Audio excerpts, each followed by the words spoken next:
Okay, so good morning from Nikkilä Temple and from Kopangan, where our dear Destiny is at.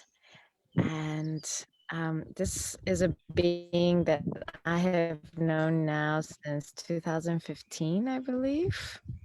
I think it's been 6 years. Destiny's at. And that happens every time. Okay. I get an echo every time. I seem to miss that point. It was another screen. So I've known this beautiful being for 6 years, and our journey has gone through many phases. And right now it's interweaving around temples and backing temples with money. And so I know I've been where you're sitting, and I know that how it worked me, the backing Haydn up with money I was a guardian of, and I came in with a investment and I came in with a loan as well. There was a combination, and it was just a beautiful purification for my own being. So I want to invite you to share with everybody what's it like for you, because everybody's their different journey, but there's also some like things that anyway come up for basically everybody. Yeah, totally. I love the way that you describe it as a purification of the being. This is definitely part of the experience I'm going through as I considered amount and as I considered like how that will be gifted and what will my position be. And I'm still in a process with that, honestly, as to like how I will stand exactly. But I just feel very happy to have begun the journey of transferring money and making the offering, and it's already brought me a lot of new awarenesses and energy, like literally brought me like just new energy into this being, into the etheric body, into the alignment of my central channel. Like I feel new and different energy, and that is in its thing like fascinating. I mean, I think a large part of my motivation for doing this is that fascination of like how does this work, this existence, this reality, this game that I'm participating in, now that I have this thing, money, and okay, yes, I have it also on that visceral old belief level that money buys bread and milk and it's a substance and brings me substances, which is part of it. But it's like as I've journeyed these last decades and I'm opening more and more into the knowing and the gnosis that it's all a frequency and a vibration, and that resonance does something. It's like, so what is happening in my life now when I put this piece into this resonance, into something that I believe in so strongly? This, I think, Bruce speaks to it really well, the emergence of soul culture. And like, just like to me, what this has meant, like when I did the temple training with Haydn, and I didn't know what the concept was, I was just like, well, people I love have done this, people whose beings I trust have done this, I want to try it, But this thing of living to the days of the week, connected to the planetary days of the week, like I was such a deep water to my soul. And I love actually that we're speaking of this on a Friday, the day of soul shine. Like I think this is also like a beautiful, wow. And so for me, it's a large part around like, wow, I want to resonate in this commitment on a deeper level. Like I want to be part of the process of emergence. This is rude, but I want to be part of that, and I want to feel what it's like for a space to know that I am standing with and contributing to a space that is landing on the planet right now, where more and more people can begin to practice a lifestyle which is working with forces of nature like this, which I feel is like such a deep and important part of something which is going to bring us so much growth and stabilization, you know?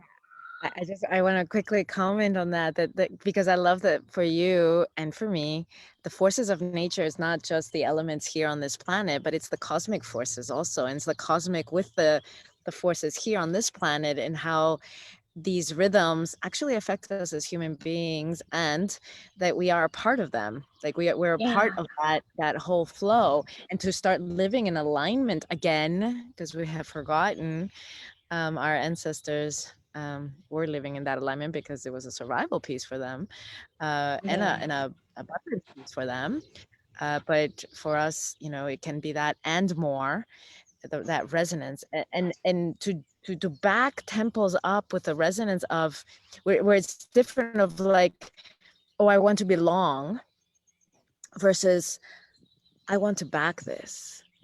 That there's such a difference between like, oh, that this will make me part of this thing or blah blah blah, versus like, I know I need to stand here. I know I need to stand with this. And for example, when Haydn was coming through and Bruce asked for money, I didn't know if I'd ever make it to Haydn. I didn't know, if I'd ever go to New Zealand. I wanted to, but I was like, who knows? But this is what needs to happen in this world. This is what needs to happen in humanity. And there's no better place for me to put my money than that. And then so much came from that. But yeah, and there was also a purification phase of like what I had to face inside of me, and maybe around me also. Surely there was some, but not much. But I know that some things have come up for you around that the purification. And it's like, when you back temples up with money, they will work you. And like, that's what you're here for. You're here to be purified. So maybe that you want to share a little bit about your journey around that. Well, yeah, so this is the fascinating thing, right? Because like my inner fascination with, you could call it esoteric teaching, but it's not just that. I remember like a few years ago, and someone was just talking to me about neutrinos, which are the particles, like what is in the sunlight. And as sunlight passes from the sun through our solar system, those neutrinos pick up the frequencies of the planets. So when the sunlight shines on us, we are receiving encodement on those neutrinos of the planets. I was like, it's so scientific as well, I was like, oh, okay, and I love that, like, really grounded embodiment, it like really like the combination of the spiritual and the material, because it's not an opposing, separating thing. And it's just like, oh, it feels really good to be able to claim that, and also terrifying, because that part of me that's had that fascination has felt like an outsider, to what is mainstream and current culture. That feels like, I feel like weirdo, and of course, like, actually I've managed to bring myself here in Thailand to living on an island full of weirdos, which is amazing. And we're not, and we're the counterculture, and that's something.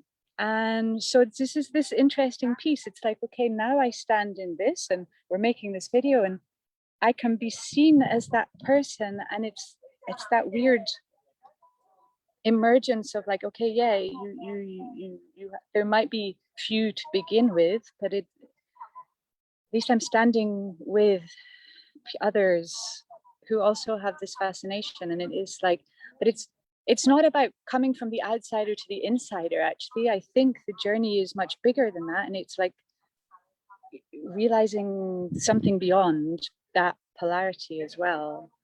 But I definitely, like, that came up with making this video. And yeah, um the money piece for me has been very alive this year, in that I had an opportunity to invest in a business here on my island, and for various purposes that alignment just didn't feel true to me, so I stepped away from that.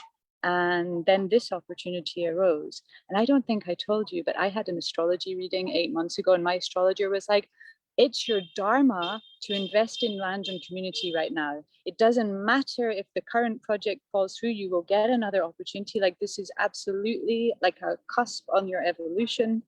I was like, oh, okay. So I also feel that, and I felt that very strongly you know, also with the work that we've done together recently with the masculine, and understanding more deeply and purifying more deeply my masculine.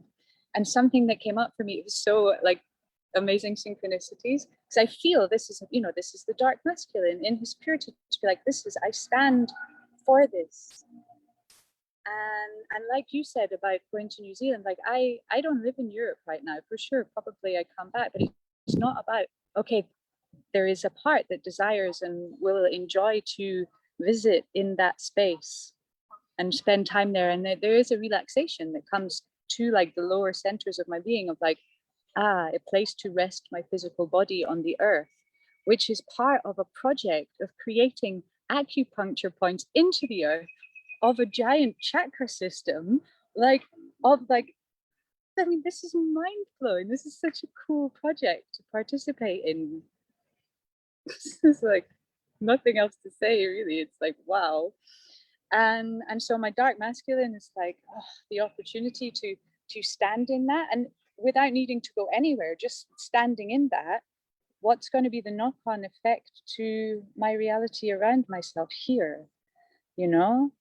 And I was watching the parts like in the light feminine, in the days where I was really stepping into to making this contribution, and it was such this transmission of the light feminine, of like, it's not even about me needing to go there. It's about me needing, and it's not me needing to know, but it's like this needing to feel that this is alive in the world. Just the joy and expansion and yesness, like the radiance that just comes for saying like, yeah, fuck yeah, you know, like this is it, you know.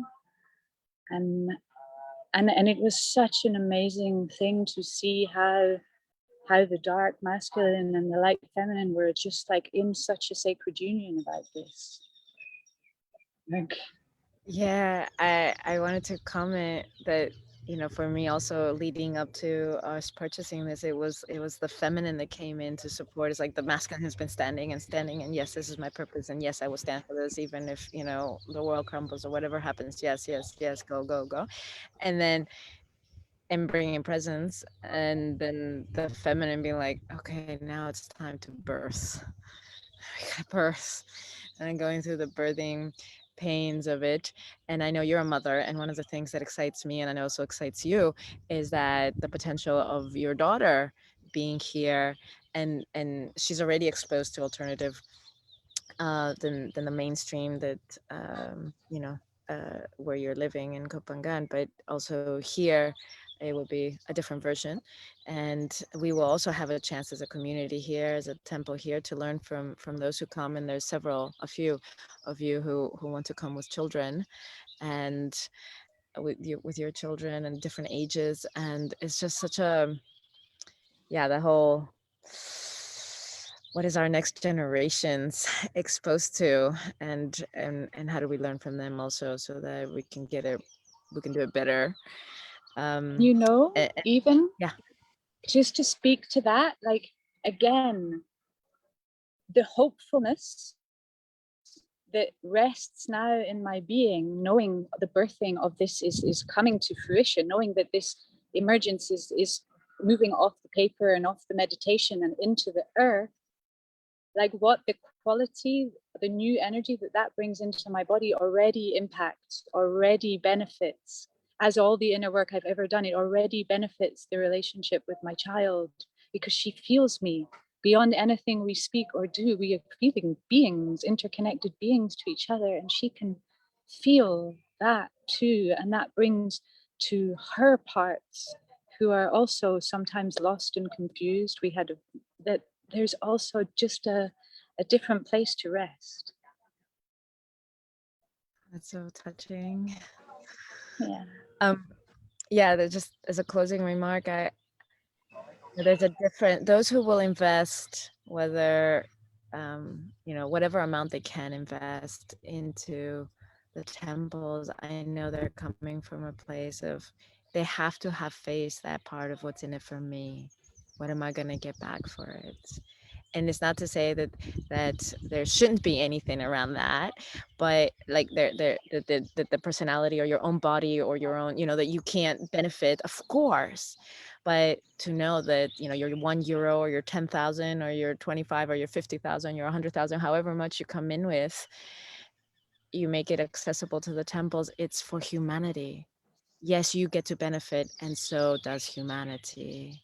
So that, yeah, I just wanted to honor that. That's the spirit at which, because it's not like you're investing in like, yeah, And a it's like, so I have two things that came up with that. And one thing is about money. Like, I'm sure we've all had it to point to as products we don't buy. We don't, like me, I don't buy products from Coca-Cola. I don't buy products from Nestle, who have a clear reputation for not honoring where their resources come from and not contributing to the betterment and the guardianship of the planet. And so it's like the opposite side of that as well. It's like, okay, so we are aware that money is a power in that way. And it's like, so what do we contribute to? And something else that came up for me, like I really loved this post that you made about apathy, because I feel it especially right now, where we feel very restricted. We are restricted in terms of our physical movement. That doesn't mean that we're not still a flowing energy source. And it's like in this point, possibly more than ever, it's very vitalizing to your being to invest a money piece and start a flow of energy within you, which is able to move and in a direction right now, which could really enliven the being from in a place where there's so much stagnation and frustration. Yeah, absolutely. This is exactly it, that when it was my turn, when I chose to stand with Haydn 4 years ago, it was like it was just a knowing. And I had a couple months before, I had been at Copenhagen, and I had a chance to invest in silver and gold, because I had some money aside, and I was like, okay, it's time to invest. And I was like, oh, a friend said, oh, I just invested in this. I was like, great. Okay, let me invest too. And he, had it all laid out. Like I just had to copy, I didn't even have to look into it. And I've never invested in anything, and I'm horrible at it. And then Timo says to me, the only way that you'll get a return on that is if there's drought or famine. Sorry, drought or famine. That there's like a war, or like the economy really goes low. And I was like, okay, that's the only way that silver and gold is going to appreciate, if there's like war or an economy crash kind of thing. I was like, I can't bet on that. I don't want to bet on that. Why would I do that? And a couple months later, literally 2 months later, Bruce put out the call to support Haydn financially. And I was like, that's where this money's supposed to go. That's the investment. It's an investment in soul. And yeah, I don't know what's happened to silver and gold over Corona, but I know what's happened to soul over Corona. And it's a soul initiation. And that's like, yes, that. So yeah, I'm really super grateful for how you're standing in, and what this means, not only for this temple, but for the world soul, what it means for all of us. Mm-hmm. Was there anything else you wanted to add before we conclude, or was No, that? I think that was like that feels complete. Yeah, it feels nice. And I know that you want to be here for part of also to get your hands in, to build some. And I know you want to be here for part of that, the renovations also. And that's the other thing. It's like, okay, everybody can probably donate €1. And if everybody did, then we'd have thousands. Everybody who would see this, or who knows me, who knows you, like, yes, thank you. And some people can donate more, contribute more, invest more. Thank you. And some people can come and put their hands, or can do both, can put their hands, sweat, blood, tears, laughter into the land itself, as we are building and renovating. And that's happening probably for the next year and a half. So we're starting in 3 weeks, June 7th, doors are opening. And it's also part of landing the temple in the physical, is like, yeah, like live like as you paint, knowing yourself as a soul, as you plant your carrots, knowing that this is, yeah, it's gonna feed the people who come here in some months, and it's like, oh, yeah, it's so good. So good to be here. Looking Yeah. forward to having you here whenever the moment is right. Yeah, me too. Yeah. Mm, thank you so much. Thank you. I love you. I love you.